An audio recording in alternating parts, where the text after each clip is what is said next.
यह तारीख थी 27 फरवरी 1931। समय था सुबह का 9:15 बजे। इलाहाबाद में सड़कों पर जिंदगी अभी उतर ही रही थी कि अल्फ्रेड पार्क, जिसे अब चंद्रशेखर आजाद पार्क के नाम से जानते हैं, गोलियों की तड़तड़ाहट से गूंज उठा था। दरअसल हिंदुस्तान रिपब्लिकन आर्मी के सुप्रीम कमांडर चंद्रशेखर आजाद खुले मैदान में अकेले पुलिस से मुकाबला ले रहे थे और उन्हें चारों तरफ से घेरे हुए पुलिसकर्मियों की बंदूकें लगातार आग उगल रही थीं। इस घटना के बारे में तफसील से जानने के पहले आइए थोड़ा पीछे चलते हैं।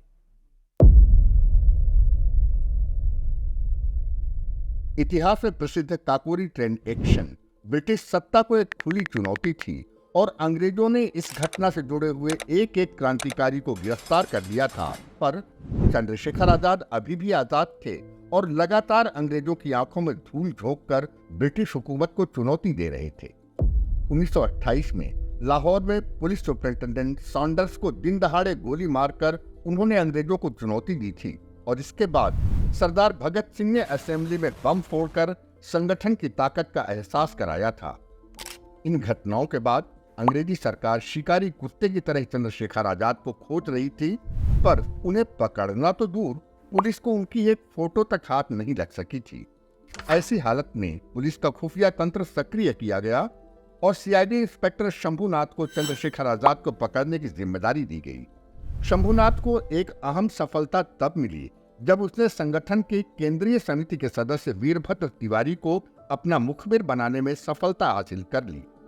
सेनापति चंद्रशेखर आजाद की पैनी निगाहों से वीरभद्र की गतिविधियां छिपी नहीं रह सकती थीं और उसे गोली मारने का आदेश दिया गया।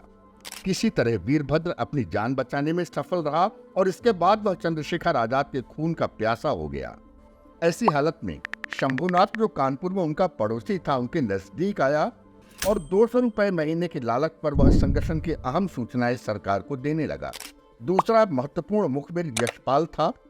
इसको भी चंद्रशेखर आजाद ने गोली मारने का आदेश दिया था, पर वीरभद्र तिवारी ने उसे बचा लिया था और इसके बाद ये दोनों लोग मिलकर के चंद्रशेखर आजाद के खून के प्यासे थे, क्योंकि उन्हें मालूम था कि आजाद को मालूम पड़ चुका था कि वे गद्दार हैं और आजाद की निगाहों में गद्दार की एक ही सजा थी, सजाए मौत।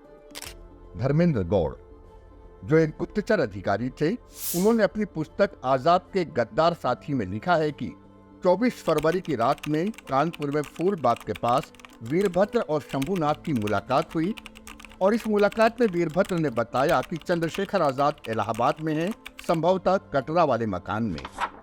सूचना बेहद अहम थी और तुरंत बड़े अधिकारियों को इसकी सूचना दी गई।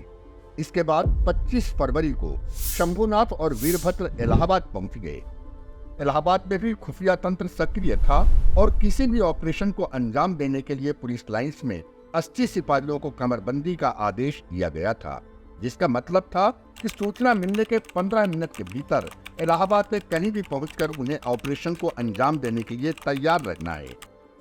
धर्मेंद्र गौड़ अपनी पुस्तक में लिखते हैं कि 27 फरवरी को क्रांतिकारियों की एक अहम बैठक अल्फ्रेड पार्क में सुबह 8 बजे हुई, जिसका उद्देश्य बिखरते हुए संगठन को फिर से जीवित करना था। 9 बजे मीटिंग खत्म होने के बाद चंद्रशेखर आजाद सुखदेव राज से बात करते हुए सड़क की तरफ गए और वहां पर वीरभद्र तिवारी को देखकर वे चौंक गए और तभी सुखदेव राज ने यशपाल को देखे जाने की बात बताई।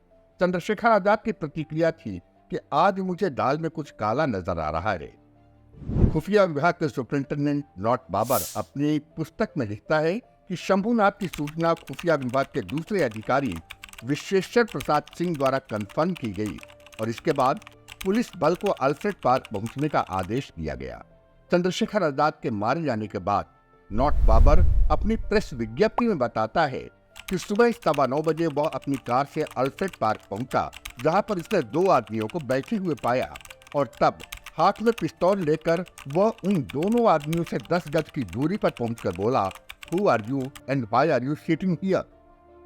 अब तक चंद्रशेखर आजाद को खतरे का आभास हो चुका था और तेजी से उन्होंने अपना दायां हाथ पिस्टल निकालने के लिए जेब में डाला, पर तब तक लॉर्ड बाबर की पिस्टल से निकली हुई गोली उनकी दाहिनी जांघ की हड्डी को चकनाचूर करती हुई निकल गई। चंद्रशेखर आजाद ने गोली चलाई, पर घायल होने की वजह से गोली लॉर्ड बाबर को न लगकर उसकी कार में जाकर लगी। आजाद लगातार फायरिंग कर रहे थे कि तभी उनके दाहिने हाथ में एक गोली लगी जो उनके फेफड़े में धंस गई। आप कल्पना कर सकते हैं कि चलने में असमर्थ और दाएं हाथ में गोली लगने के बाद किस तरह चंद्रशेखर आजाद ने घिसटते हुए जामुन के एक पेड़ के पीछे लेटकर गोलियां चलाना शुरू कर दी और उनके पिस्तौल से निकली हुई एक गोली ने नौट बाबर की कलाई को चकनाचूर कर दिया। इसके बाद नौट बाबर अपनी जान बचाने के लिए बगल में एक मौलश्री के पेड़ के पीछे जाकर छिप गया।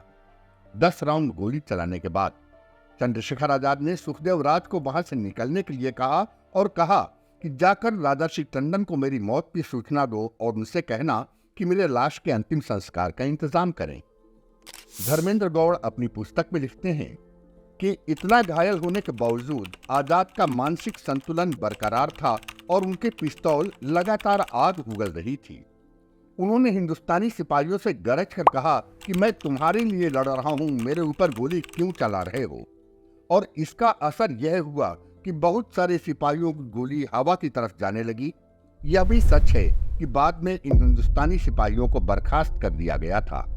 अब तक फायरिंग शुरू हुए 15 मिनट बीत चुका था और चंद्रशेखर आजाद के शरीर से खून की धार बह रही थी, पर उनके पिस्टल अभी भी आग उगल रही थी। इस बीच गुप्तचर अधिकारी विश्वेश्वर प्रसाद ने अपना सर थोड़ा सा बाहर निकालकर उन पर निशाना लेने की कोशिश की, लेकिन तभी चंद्रशेखर आजाद के अचूक निशाने ने विश्वेश्वर प्रसाद के जबड़े को हमेशा के लिए बेकार कर दिया और घायल हालत में वह चीखता हुआ म्योर कॉलेज की तरफ भाग गया। धर्मेंद्र गौड़ अपनी पुस्तक में लिखते हैं कि 32 मिनट तक लगातार फायरिंग होती रही और इसके बाद नौट बाबर ने देखा कि आजाद पीठ के बल जमीन पर लुढ़क गए। अक्सर यह बताया जाता है कि अंतिम गोली चंद्रशेखर आजाद ने अपनी कनपट्टी पर मारकर आत्महत्या कर ली थी, पर यह कथन आजाद के चरित्र के साथ सूट नहीं करता। दरअसल मौत के बाद चंद्रशेखर आजाद के शव के पास 16 जिंदा कारतूस और 22 खाली कारतूस पाए गए थे, जिसका मतलब साफ था कि उनके पास गोलियां थीं और उनकी मौत शरीर में लगे हुए जख्मों की वजह से हुई थी। एक बात और, उनका दायां हाथ जख्मी था और ऐसी हालत में वह अपने दाहिनी कनपट्टी पर गोली नहीं चला सकते थे। चंद्रशेखर आजाद की गोलियां दुश्मनों का सामना करने के लिए थीं, आत्महत्या करने के लिए नहीं। चंद्रशेखर आजाद की डेड बॉडी जामुन के पेड़ के पीछे जमीन पर पड़ी थी, परंतु अभी भी पुलिस की हिम्मत उनके पास पहुंचने की नहीं हो रही थी। कहीं से कुत्ते को पकड़कर लाया गया, उसे चंद्रशेखर आजाद के शव के पास भेजा गया और कुत्ता बड़ी देर तक उनकी शरीर से बहता हुआ रक्त चाटता रहा। जब शरीर में कोई हरकत नहीं हुई तब अंग्रेजों को यकीन हुआ कि आजाद मर चुके हैं। आनंद भवन के चंद्रशेखर आजाद गैलरी में वह फोटो मौजूद है जिसमें एक कुत्ता चंद्रशेखर आजाद के शरीर से बहता हुआ खून चाट रहा है। और इस तरह वीर गति पाई चंद्रशेखर आजाद ने जो कहा करते थे, मैं आजाद हूं और आजाद ही रहूंगा। उनकी मौत के बाद सरकार ने दोनों मुखबिर यशपाल और वीरभद्र को तमाम इनाम इकराम के साथ सरकारी सुरक्षा दी।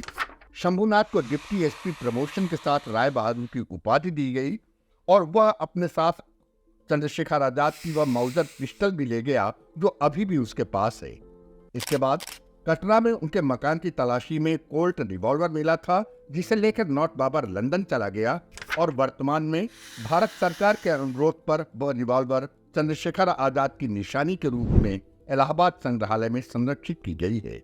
मैं फिर याद दिलाना चाहूंगा कि अभी भी चंद्रशेखर आजाद की मौजूद पिस्टल शंभुनाथ के परिवार के साथ है और सरकार पूरे तामझाम के साथ कोल्ट रिवॉल्वर को ही चंद्रशेखर आजाद की रिवॉल्वर बताकर उसे लंदन से वापस लाई है। अगले वीडियो में हम बताएंगे चंद्रशेखर आजाद के दोनों मुखबिरों के बारे में। वीडियो कैसा लगा आपको? अपनी प्रतिक्रिया से हमें अवगत कराइए। वीडियो को लाइक करिए, शेयर करिए और सब्सक्राइब करिए।